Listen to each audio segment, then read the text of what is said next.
খুলেন বাইজিদ বোস্তামির কিতাব, পড়েন, ওটা মোতালা করেন।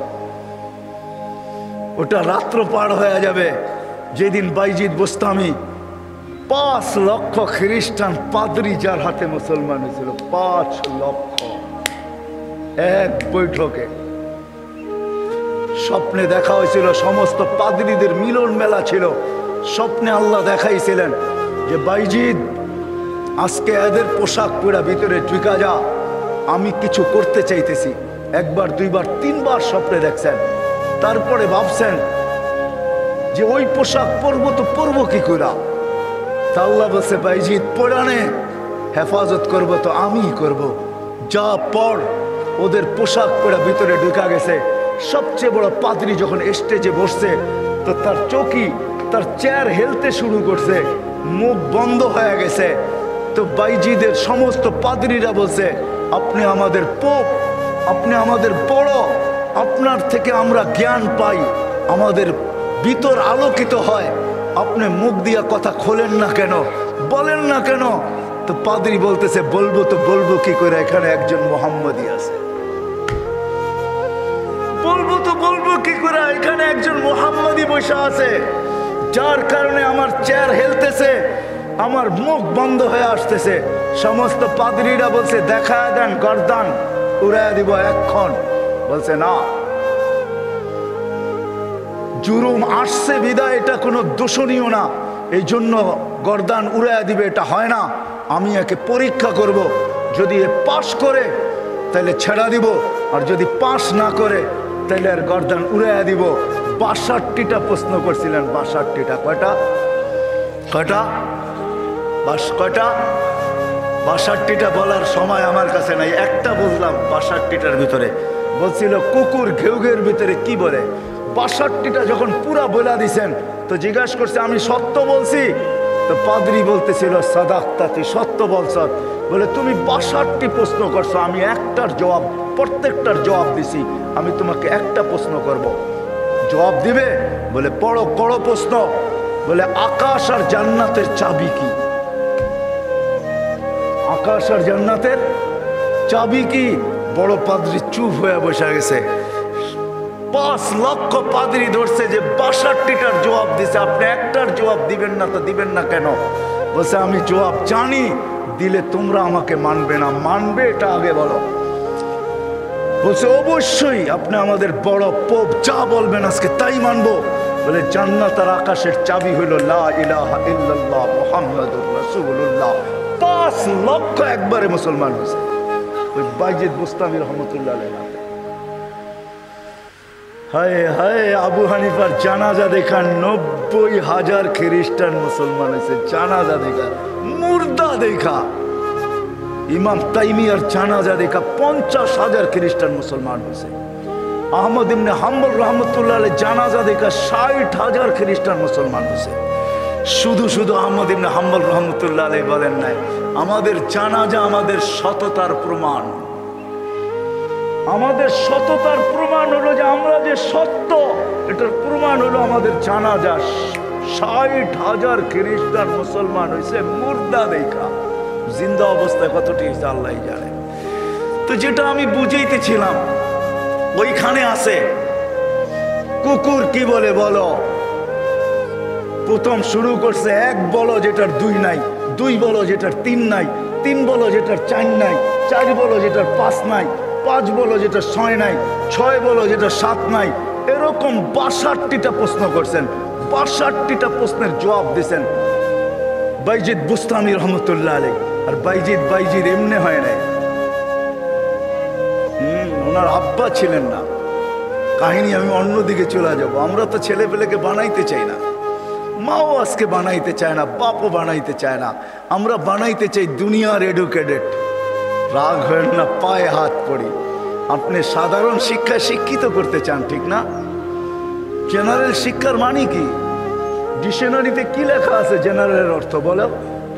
যারা কলেজে পড়ছেন, স্কুলে পড়ছেন, বলেন জেনারেলের অর্থ কি? সাধারণ। সাধারণ কোনোদিন গৌরবের বিষয় হয় না। সাহাবাদের কাছে অসাধারণ ছিল, এই জন্যই তো ম্যাককে অনুগত্য করতে পারতেন, এই জন্যই সমুদ্রের উপর দিয়ে ঘোড়া দৌড়াইতে পারতেন। এই জন্যই তার বিহীন প্রযুক্তিবিহীন 3000 কিলোমিটার দূরে কথা বলতে পারতেন, পাহাড় দেখাইতে পারতেন। সারিয়াতুল জাবাল, অসাধারণ বিদ্যা, এরা বিদ্বান ছিল। আমরা তো সাধারণ বিদ্বান হই, গৌরবের আর শেষ থাকে না। আমরা এডুকেটেড, আমরা জেনারেল শিক্ষায় শিক্ষিত। রাগ হয়ে যাবেন? একটা উদাহরণ দিই। আমাদের অবস্থা এরকম, এক ব্যক্তি জাপান থেকে গাড়ি কিনে আনছে, তো গাড়ির 3 দিকে জাপানি ভাষায় বড় বড় অক্ষরে লেখা। তো সে মনে করছে অনেক কিছু ভালো কথা লেখা হবে, বিদায় এটা কেনার পরে আর মুছে নাই, না মুছেই চালাইতেছে, লেখাটা আর মুছে নাই। একটা ক্রেডিটও তো আছে, ঠিক না? সামনের গ্লাসে তো লেখা যায় না, 3 দিকে লেখা, এটা চালাইতেছে। তো কোনো জাপানিজ আসছে বাংলাদেশে, তো ও আরেক গাড়ি দিয়া যাইতেছে, তো দেখতেছে ওই লেখা গাড়িটা সামনে দিয়া যাইতেছে, 3 দিকেই লেখা। তো মুস্কি মুস্কি হাসতেছে। তর্জমান জিজ্ঞাসা করতেছে, তুই হাসিস কেন? ওই সামনের গাড়িটা দেখে হাসি। কই কেন, কি এটার ভিতরে? কই যে 3 দিকেই তো লেখা, ও মোছে নাই কেন এটা? তা তো বলতে পারবো না, ও এটাকে ক্রেডিট মনে করছে, জাপান থেকে লেখা আসছে, এত সুন্দর লেখা, এটা মুছার আর কি দরকার? আমি চালাই না, আমার মতো লেখাওয়ালা গাড়ি তো বাংলাদেশে একটাও নাই, ঠিক না? একটা বাবতও আছে, ঠিক না? পৃথকত্ব তো আছে আমার একটা। তো বলে যে এইটা দেখে হাসতেছি কেন জানিস? এই গাড়ির ভিতরে লেখা আছে তরকারি বেচার গাড়ি। কি লেখা আছে? পিছনেও লেখা তরকারি বেচার গাড়ি, ডাইনেও লেখা তরকারি বেচার গাড়ি, বামেও লেখা তরকারি বেচার গাড়ি। খালি সামনের গ্লাসে লিখতে পারে না, তাহলে লুকিং নষ্ট হয়ে যাবে, কেমনে দেখবে আর কেমনে চালাবে। আমরা আজকে সাধারণ শিক্ষায় শিক্ষিত হয়ে আমরাও গৌরব করতেছি, আমরা বড় এডুকেটেড। সাহাবা অসাধারণ শিক্ষায় শিক্ষিত ছিল। এটা আমার বোঝানোর ইচ্ছা না। বাইজিদ বুস্তামি রহমতুল্লাহ আলাইহ মার কোরবানির কারণে উনি বাইজিদ হয়েছেন, ওই কাহিনীর দিকে নিয়ে যেতে চাই না আপনাদেরকে। আমার হাতেও সময় নাই যে আমি ওই দিকে নিয়ে যাব। ওনার ছোট বয়সে বাপ মারা গেছে, মা পরের বাড়িতে কাজ করতেন। 2 দিন পরে ভাবছেন, আমি যদি এইভাবে ছেলেটাকে কোথাও না দিতে পারি তাইলে আমার ছেলেটা হারায়া যাবে। আমি তো মা পরের বাড়িতে কাজ করি। খুঁজতে খুঁজতে এক আল্লাহওয়ালার সন্ধান পাইছেন। মানুষ বলছে ওই আলেম ওইখানে আছে, আল্লাহওয়ালা ও আলেমও। যদি তোমার ছেলেটাকে নেয় বা তুমি যদি দিয়ে আসতে পারো, তাইলে হয়তো তোমার ছেলে মানুষ হয়ে বাহির হবে। যে হাতে পায়ে ধরছেন, আমি বিধবা, আমার কোনো সন্তান নাই, স্বামী নাই, আমি পরের বাড়িতে কাজ করি, আমি চাই আমার ছেলেটা মানুষ হোক, আল্লাহওয়ালা হোক, দিনদার হোক, আল্লাহর এলেমওয়ালা হোক, আপনাদের মতো আলেম হোক। আপনি দয়া করে আমার ছেলেটাকে রাখেন। শাইখ রাজি হয়েছে, মা শর্ত দিছে, আপনি আমার ছেলেকে ওই দিন পর্যন্ত বাড়িতে পাঠাইতে পারবেন না যতদিন পর্যন্ত আপনার মতো না বানায় দেন। শাইখ অঙ্গীকারবদ্ধ হয়েছেন যে আমি পাঠাবো না যতদিন পর্যন্ত আমার মতো বড় না বানায় দেয়। 2-4 দিন পরে মাস গেছে, 2-4 মাস পরে বাইজিদ কাঁদতে শুরু করছে যে সবার বাবা আসে, মা আসে, আমার মা তো পরের বাড়িতে কাজ করে, আমার মা তো আসে না। ও শাইখ আমাকে একটু মাকে দেখতে দেন না। তো শাইখ বলছে, তোমার মার সাথে আমি ওয়াদাবদ্ধ, আমার মতো না বানানো ব্যতীত তোমাকে পাঠাবো না। বলছে না, আমি মাকে দেখতেই চাই। ছোট কচি বাচ্চা, শাইখ তার দিল ভাঙতে চান নাই।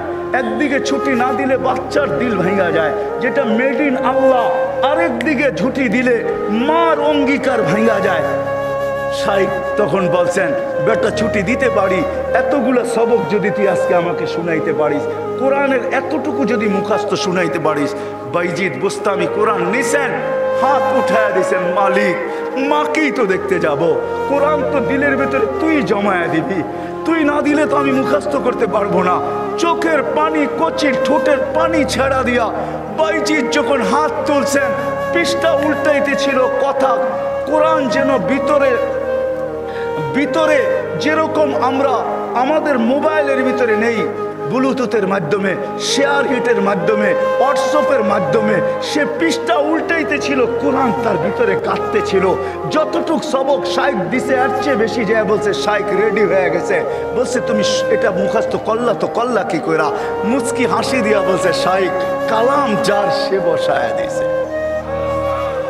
তো শাইখ বুঝছে এটা কোনো সাধারণ ছেলে না, ছুটি দিছে, বাড়িতে গেছে, দরজা খটখটাইছে। মা জিজ্ঞাসা করছে ভিতর থেকে কে? বলছে বাইজিৎ। বলছে না, আমার বাইজিৎ আসতে পারে না। আমি তো শাইখকে বলে আসছি বাইজিৎ ওই পর্যন্ত আসবে না, যেই পর্যন্ত শাইখের মতো না হয়, আল্লাহওয়ালা না হয়, আমার বাইজিৎ আসবে না। তুমি আমার বাইজিৎ হতে পারো না। মা দরজা খোলেন নাই। মাও এরকম ছিল। এই জন্যই তো বলে মা যদি ফাতেমা হয় তো সন্তান হাসান হোসাইনি হয়, মা যদি ফাতেমা হয় তো সন্তান আব্দুল কাদের জিলানি হয়। মা যদি এরকম হয় তাইলে ছেলেও বাইজিৎ বুস্তামি হয়। বাইজিৎ ফিরে আসছে, এসে বলছে শাইখ আমাকে আর ছুটি দিবেন না। আম্মা দরজা খোলেন নাই। আম্মা মানতেই রাজি ছিল না যে আমি ওনার বাইজিৎ।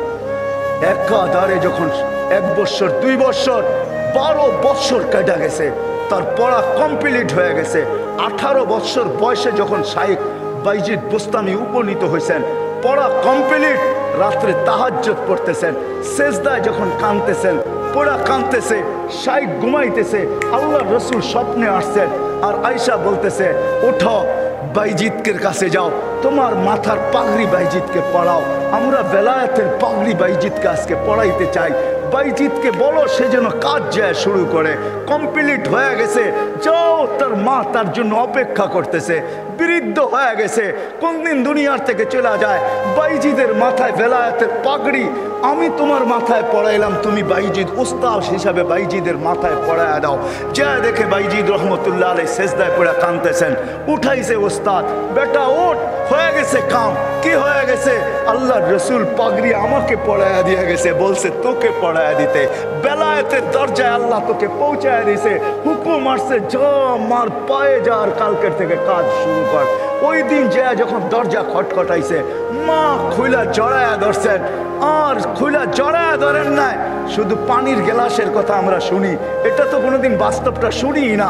মা বুকে জড়ায়া ধরে নিয়া মাও দেখা ফেলছেন, মাও শুনা ফেলছেন। আল্লাহ রসুল মাকেও শুনায়া দিছে। মা বুকে জড়ায়া ধরে বলছে আল্লাহ যেটুক পৌঁছাইছ বাকিটুক আমার দোয়ার দ্বারা পৌঁছায় দেয়।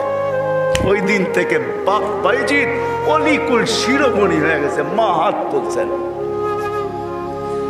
তো বাইজিৎ বুস্তামি রহমতুল্লাহ জীবনীর থেকে আমি বাহির হয়ে গেছি। ওনার জীবনী পড়া দেখেন, কুকুর পর্যন্ত আমাদেরকে সতর্ক করে চলে যেতে হবে, থাকা যাবে না, কেউ থাকবে না। হায় হায়, আমরা যাত্রী, যাত্রা আমাদের চলবান। আজকে আসি।